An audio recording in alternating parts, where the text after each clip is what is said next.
In 2016, the United States reached an energy milestone: 1 million solar panels had been installed on homes and buildings. And the number has continued to rise, reaching 1.6 million last year. Now, thanks to new regulations approved by the California Energy Commission Wednesday, the number of homes with solar panels will likely continue its steady climb. The new set of standards require that most new homes built after 2020 in the state include solar panels, reports Megan Goyce of Ars Technica. The move makes California the first state in the country to enact such intense solar energy requirements for new construction. The new regulation applies to single-family homes and certain low-rise condos, townhomes and apartments, Goyce reports. But the standards still need final approval from California's Building Standards Commission, reports the Associated Press. Kathleen Ronayne. California is about to take a quantum leap in energy standards, Bob Raymer, technical director for the California Building Industry Association, tells the OC. Register's Jeff Collins. No other state in the nation mandates solar, and we are about to take that leap. Of all the single-family detached homes in the state, only 9% currently have solar panels, Reuters reports. And, according to Raymer, just 15 to 20% of new single-family homes built include solar panels. The move is a promising step for renewable energy, but it isn't without concerns. As Ronayne reports, some are worried about the impact of solar panels' additional cost in the state's already expensive housing market.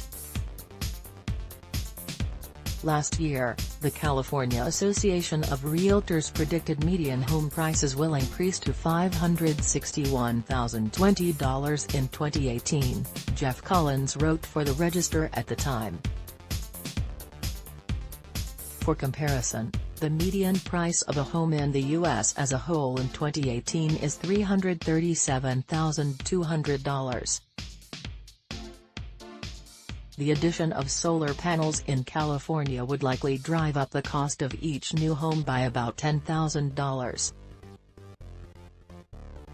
But the California Energy Commission argues that the energy savings would offset that cost, saving homeowners some $19,000 over 30 years. On the state level, the measure is expected to also show overall benefits.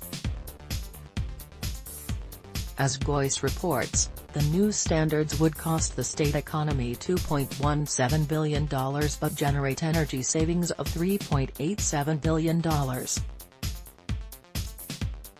As Reuters reports, the measure is expected to cut the state's household emissions. But as James Temple writes for MIT Technology Review, the cut will make up only a fraction of total emissions.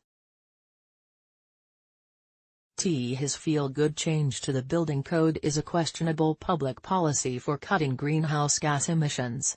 As he points out, there's another policy that would do more to cut emissions, reducing cars on the road by requiring higher residential density. As a whole, California is a leader in energy-efficient regulations and clean energy proposals. The state is already the top of the nation's solar installation market, Ronayne reports. As the BBC News reports, nearly 16% of the state's energy came from solar last year. Overall, many regions of the U.S. have strong potential for solar. According to a Google survey of 60 million U.S. buildings, 79% are solar viable, meaning they have enough sunlit regions to generate power, Engadget reported last year. And while California becomes the first state to implement this kind of requirement, some cities have already instated similar regulations. Last year, the city of South Miami became the first outside of California to implement the requirement, the Miami Herald reported at the time. Ethan Ilkind, director of the climate program at the University of California at Berkeley's School of Law, tells Reuters the new standards would likely bring down the price of solar even further, as it provides a large customer base. "This is pretty landmark," he says. "It helps basically provide a market for solar." The commission estimates that about 165,000 homes and multifamily units will be built in the state in 2020. Like this article? Sign up for our newsletter.